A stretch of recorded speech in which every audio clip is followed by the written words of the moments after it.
Merci, mais je vous propose alors dans la foulée d'entendre l'exposé de Monsieur Thirion pour BeProsumer. Monsieur Thirion, vous avez donc la parole pour votre exposé.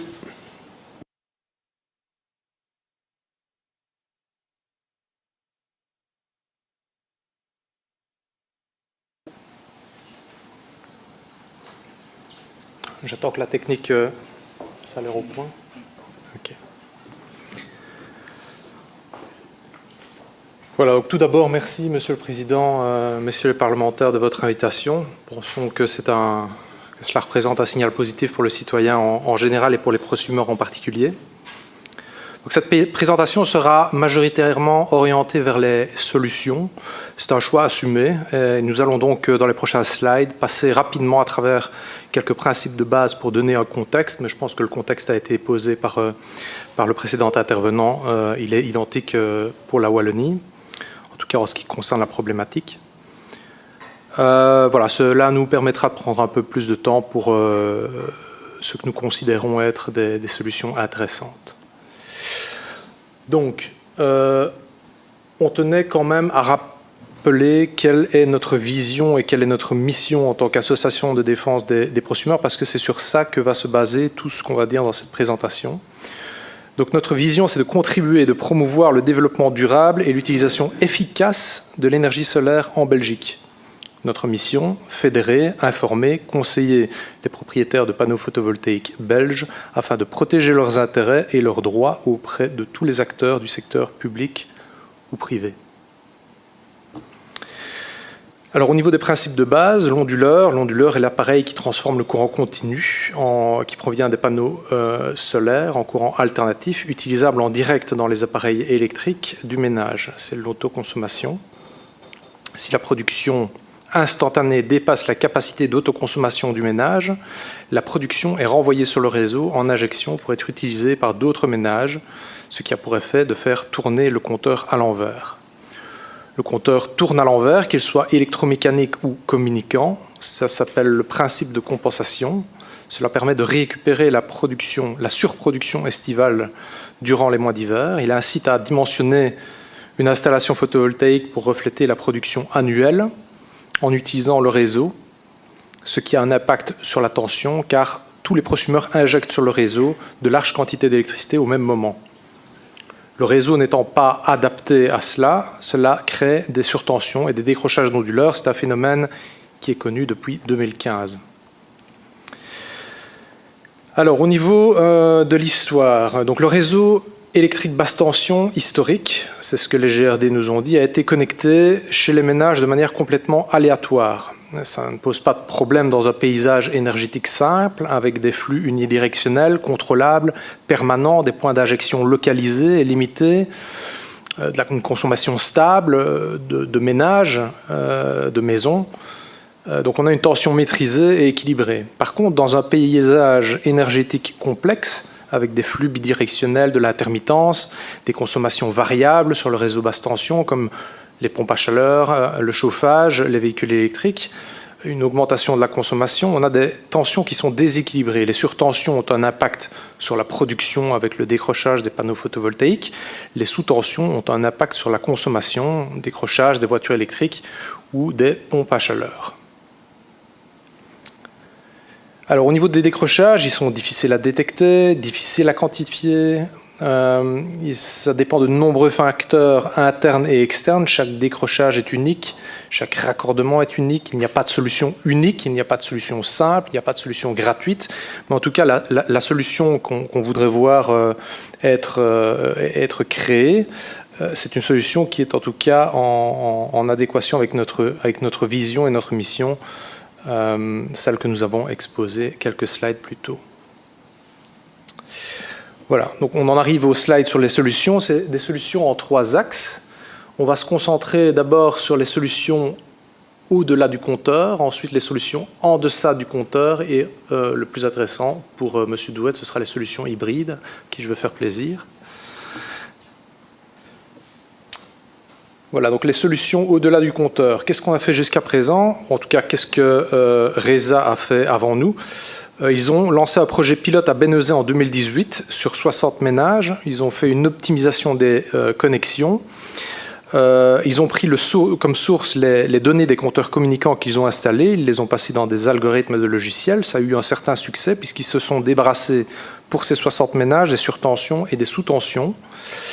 Et ont même augmenté la capacité d'accueil des panneaux photovoltaïques de 42% dans ce quartier. Donc, sur base de cela, nous nous sommes associés à RESA pour le projet pilote de FEM. Ici, au mois de mars, nous avons eu, vous avez une photo, une réunion avec les habitants de FEM de 3 cabines différentes d'un quartier bien particulier qui était problématique, qui est toujours problématique. Le deal, c'était de garantir la résolution des décrochages. C'est ce que RESA proposait aux citoyens, à cette communauté, en équilibrant les phases et en investissant, si nécessaire, pour garantir la fin des décrochages. En échange, la communauté concernée devait installer 80% de compteurs communicants, ce qui permettait notamment de préparer le réseau pour l'électrification des usages, pompes à chaleur et voitures électriques. Malgré ces garanties que RESA donnait aux citoyens, on a fait face à pas mal de résistance, notamment de la méfiance par rapport aux compteurs communicants qui est nécessaire pour avoir les données. Parce que, bon, peu importe comment on l'appelle, le compteur communicant, c'est sa dénomination exacte, mais bon, certains disent compteur intelligent, il va me le mettre à l'envers. Communicant, il va m'espionner. Double flux, il ne va plus tourner à l'envers. Donc il y a beaucoup de choses qui se disent sur ce compteur communicant, beaucoup de fausses informations et donc beaucoup de méfiance de la part des prosumeurs et des citoyens. De la défiance par rapport au GRD, qui ne pensent qu'à s'en mettre plein les poches et pour qui apparemment les décrochages, ça les arrange pour toutes sortes de raisons, c'est ce qu'on entend au niveau des citoyens. Une perte de confiance de la politique en général qui change les règles du jeu en cours de partie. Alors la proposition des GRD, c'était une proposition top-down, donc ici c'était organisé par RESA qui est venu proposer ce genre de choses pour essayer d'avoir les compteurs communicants. Donc nous ce qu'on préconise ici, c'est plutôt une approche bottom-up en responsabilisant les quartiers, donc en trois phases, ça ne s'invente pas. On identifie les quartiers problématiques grâce à notre cadastre des décrochages. Ça, on commence à appeler on commence à appeler les prosumeurs qui ont déclaré un problème ici début juin. On organise des conférences de la bonne information, ça c'est en projet, avec les bourgmestres qui restent les politiciens qui sont garants des intérêts locaux et qui ont toujours une certaine confiance des personnes qui habitent la commune. Et avec des volontaires aussi, où certaines personnes de nos membres les plus motivés, nous privilégions donc l'approche pédagogique recommandée par M. Griffney le 22/6/2023 ici au Parlement wallon. La troisième phase, ce sera de désigner. Alors là, ça dépend. Voilà, une fois que le quartier a rempli sa part du contrat, on a installé 80% de compteurs communicants, où le GRD a donc accès à ces données, nous retournons vers le GRD pour leur soumettre ces quartiers qui ont fait l'effort de remplir donc leur part du contrat et qui sont donc prêts à effectuer les optimisations de phase. Donc, on a déjà proposé ça à RESA. Ils nous ont dit c'est ambitieux et on a peur de ne pas pouvoir vous suivre. Et donc, ce qu'il faut déterminer et ce qu'on attend du GRD pour mettre en œuvre ce projet, c'est de... nous attendons en fait des engagements clairs de la part des GRD de nous dire quelle est votre capacité, combien de quartiers par année pouvez-vous aider. Et parce que visiblement, ils ont des problèmes de ressources humaines. Donc ça, on est en attente de l'information. Alors, au niveau des solutions en deçà du compteur, donc ici, voilà. Donc, on se focalise beaucoup sur l'absence de solutions immédiates au niveau au-delà du compteur, des GRD. Donc, ces optimisations de phase, au niveau des GRD, ça ne va pas pouvoir se faire tout de suite, partout.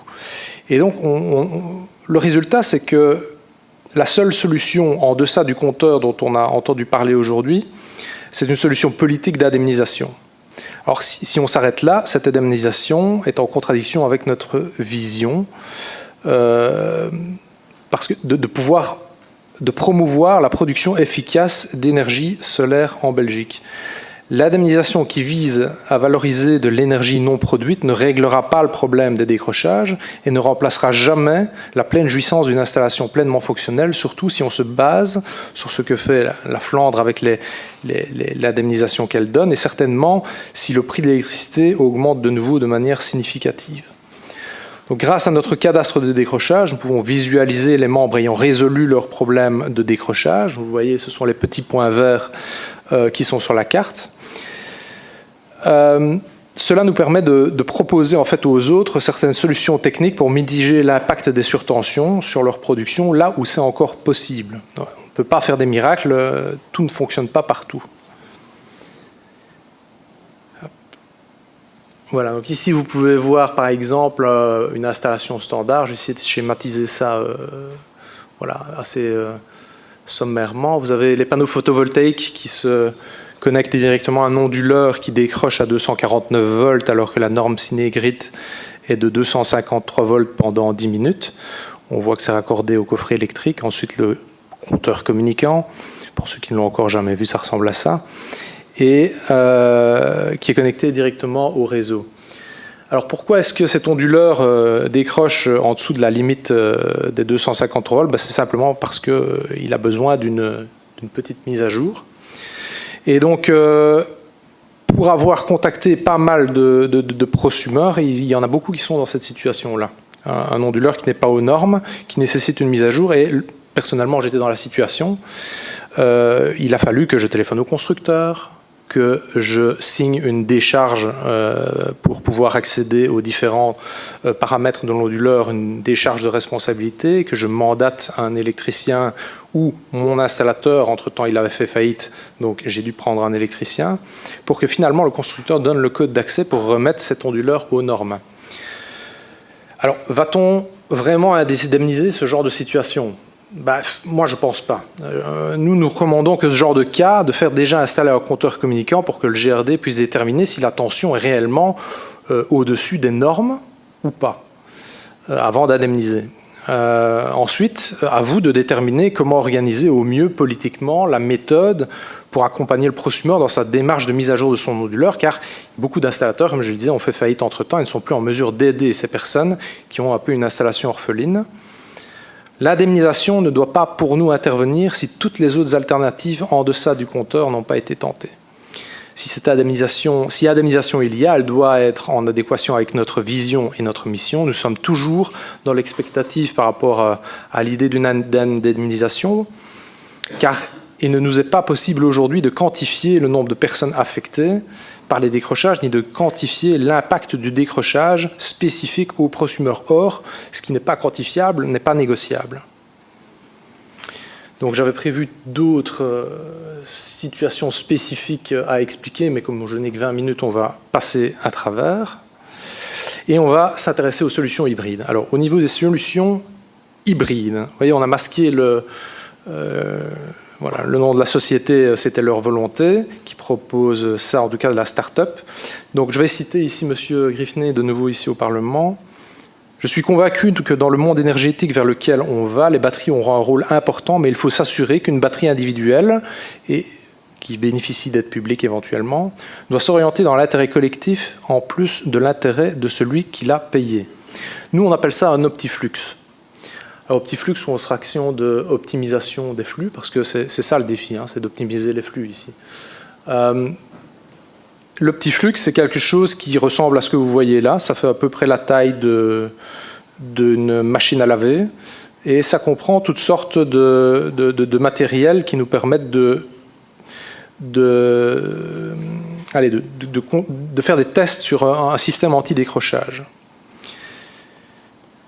Alors, au niveau des solutions en deçà, donc l'optiflux est une solution en deçà du compteur qui vise à résoudre une multitude de problèmes liés à la transition énergétique bien au-delà du compteur. Aujourd'hui, on a un partenariat avec une start-up avec qui on fait des tests pour l'instant. On a un optiflux installé à Marneffe sur une sur un décrochage assez hardcore. D'ailleurs, le matériel qui est dedans doit être mis à jour parce que bon, c'est une personne en bout de ligne assez désemparée. Quelle est la différence par rapport à une batterie? Donc ça, c'est le slide suivant. Voilà. Donc, ici, voici un exemple de décrochage à Marneffe où on a configuré l'Optiflux comme une batterie standard qui va commencer. Donc vous avez la ligne orange, donc sur le graphique en orange, vous avez la tension du réseau, vous avez la puissance des panneaux photovoltaïques au milieu, où vous voyez bien les décrochages à partir de 11 h du matin, et en dessous vous avez la charge de la batterie en fonction du moment de la journée. Et on voit que dès qu'il y a de la lumière le matin, dès qu'il y a une production solaire, la batterie commence à charger, et une fois que la batterie a chargé, typiquement au moment où les problèmes commencent à arriver, elle n'a plus aucun effet, et les décrochages sont quand même présents, ce qui fait qu'une batterie seule n'est pas en mesure d'aider pour les décrochages. C'est une batterie de 10 kWh, donc c'est à peu près ce qui se fait aujourd'hui et qui n'est pas encore, qui n'est pas abordable, mais qui n'est pas encore trop cher. Donc on va passer au slide suivant, si ça veut bien. Donc voilà, donc on retrouve en haut à gauche le même graphique que précédemment, c'est ce qu'on ne veut pas. Donc vous voyez la charge standard, donc la consommation standard en orange, vous voyez en bleu ce qui correspond à la charge de la batterie, et en vert le surplus photovoltaïque qui est réinjecté sur le réseau. Ce qu'on veut, c'est ce qu'il y a en haut à droite. On veut que la batterie soit suffisamment intelligente que pour se dire je vais moi aider le réseau et je vais aller charger quand c'est intéressant pour la collectivité. En bas à gauche, vous voyez un petit tableau qui reprend est-ce que c'est intéressant pour le collectif, la batterie ou l'Optiflux. L'autoconsommation et la batterie et l'Optiflux, puisque l'Optiflux est une batterie, sont intéressantes pour l'autoconsommation, mais l'autoconsommation en soi n'est pas intéressante pour la collectivité. Par contre, là où c'est intéressant pour la collectivité, c'est la lutte active contre les dérives de tension et le pilotage des équipements. Ce qu'on voit en bas à droite, c'est le même graphe où on a ajouté en jaune le pilotage de certains équipements. Donc l'Optiflux pourrait aller piloter par exemple le chauffe-eau pour dire c'est maintenant qu'il faut le faire parce que c'est intéressant pour tout le monde. Voilà, donc on voit qu'en plus ça permet à la batterie de réserver à la batterie de charger plus longtemps et donc de servir plus longtemps pendant la période de décrochage parce qu'on a des consommateurs qui sont mis en route de manière pertinente et optimale. Ici, vous voyez donc ce qui se passe à gauche, c'est le ménage, et ce qui se passe à droite, c'est en dehors du ménage. En haut à droite, vous voyez le transformateur, les deux cercles. Donc l'Optiflux vient se mettre juste après le compteur, ce qui donne certains avantages à celui qui en a un. Il y a moyen de l'interfacer avec toutes sortes d'appareils, comme je l'ai dit, de consommateurs, avec lesquels il va parler, et optimiser alors tous les flux internes au ménage. Le plus intéressant, c'est d'en mettre peut-être en dehors du ménage, dans le quartier qui pose problème, parce que là, eux vont parler ensemble et pouvoir avoir un impact beaucoup plus un impact positif sur les décrochages, parce que on va pouvoir piloter plusieurs Optiflux comme on pilote à l'intérieur de la maison, on va pouvoir, et donc ce serait le même opérateur qui créerait les algorithmes qui permettent de garder la tension en dessous des limites sur cette ligne grâce à différents appareils chez différents intervenants. Avec la nouvelle méthodologie tarifaire 2025-2029, nous pourrions même imaginer installer des Optiflux chez les personnes n'ayant pas de panneaux solaires ou bénéficiant du tarif social. En plus d'aider le réseau à réguler la tension, l'énergie verte et peu chère accumulée par les URD en journée pourrait être utilisée le soir. Au final, cela permettrait de diminuer la facture du citoyen, et pour ceux qui bénéficient d'un tarif préférentiel, la différence entre le tarif fixe et le tarif du marché, compensé par l'État, diminuerait également, ce qui dans l'absolu pourrait également en partie participer au financement de ce système. Comme je vais le montrer dans les prochains slides, il y a différentes entités qui pourraient participer à ce système. Donc ici, au niveau des avantages supplémentaires, en plus du pilotage des équipements, vous avez la sécurité d'approvisionnement, puisque c'est connecté directement après le compteur et pas en parallèle comme certaines batteries qu'on branche directement à l'onduleur. Eh bien, vous avez la sécurité d'approvisionnement, donc vous pouvez continuer en cas d'inondation à faire fonctionner les pompes, vous pouvez continuer à faire charger votre téléphone, vous pouvez continuer à alimenter l'électronique de votre chaudière à gaz pour pouvoir continuer à vous chauffer, ainsi que vos réfrigérateurs et congélateurs. Un autre moyen de financer ces optiflux, c'est la lutte active contre les dérives de fréquence. Et pour cela, la start-up avec laquelle on fait des tests a déjà les accords pour faire partie d'un pool qui permet à Elia Group de rester, ou en tout cas de faire des micro-ajustements sur le réseau pour rester à 50 Hz. Et ils sont rémunérés pour ça. Ils pourraient être rémunérés pour ça. Et cela pourrait participer au financement des optiflux. Au niveau des 4 tranches tarifaires, on en a déjà parlé. L'optiflux peut être programmé pour aller chercher l'énergie peu chère et peu carbonée pendant la journée pour le restituer le soir pendant les pics.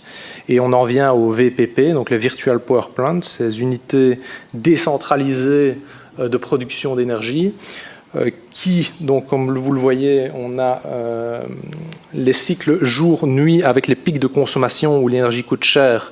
Le but est de faire partie de nouveau d'un pool et de dire, ben voilà, les fournisseurs pourraient utiliser cette énergie, on en parlait, pour pouvoir la revendre au prix du marché, une énergie qui est un déchet en journée, on en parlait aussi juste avant, et de venir écraser donc ce pic.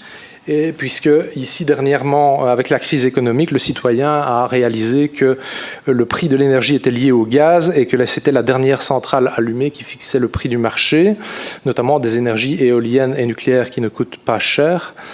Et donc cela, en fait, si on arrive à faire ça, à faire tomber ces pics de consommation, peut-être qu'on pourrait, à grande échelle, se permettre de ne plus allumer cette dernière centrale la plus chère. Et ça permettrait donc pour l'ensemble des citoyens de faire baisser le prix de l'énergie à ces moments-là, de l'énergie décarbonée. Donc voilà, quelle est la suite? Et ce sera ma conclusion. Donc, ici, on a un optiflux à Marneffe. Vous voyez qu'avec un seul optiflux qui est un peu sous-dimensionné, on arrive déjà à faire des choses intéressantes. Avec la technologie anti-décrochage. Vous voyez, quand le système est activé, la production solaire est quand même en rouge, est quand même meilleure que quand le système est désactivé. Donc notre objectif est d'accélérer la résolution des problèmes de décrochage. Avec l'optiflux, nous avons ici une solution qui coche toutes les cases de la transition énergétique, qui s'intègre parfaitement dans la réglementation existante et même celle à venir. Elle peut être déployée immédiatement et installée en une demi-journée. Contrairement aux batteries de quartier qui peuvent amener des nuisances pour les citoyens, l'optiflux apporte des avantages supplémentaires. De plus, au-delà de la lutte active contre les dérives de tension, les autres aspects collectifs de l'optiflux leur permettent de trouver des sources de financement auprès des secteurs privés tout en participant positivement à la lutte contre le réchauffement climatique. Avec la nouvelle méthodologie tarifaire 2025-2029, les GRD ont maintenant des moyens supplémentaires, mais manquent toujours cruellement de moyens humains et donc visiblement pas de solutions structurelles à proposer à court terme. Avec la fin du principe de compensation, l'activité photovoltaïque des installateurs va diminuer. Peut-être est-il envisageable de contracter ces installateurs en 2024 pour déployer des optiflux dans les quartiers qui décrochent, puisque apparemment ça ne concerne que 1% des prosumeurs. Ce sera vite réglé. Pour conclure, nous avons donc ici une technologie qui ne demande qu'à prouver sa pertinence dans le cadre de la problématique qui nous occupe. Et nous demandons donc au GRD de nous accompagner dans l'élaboration des projets pilotes multi-optiflux à Marneffe et pour RESA et à Injon pour ORES pour pouvoir prouver la pertinence de ces nouvelles technologies innovantes. Je vous remercie. Merci encore pour vos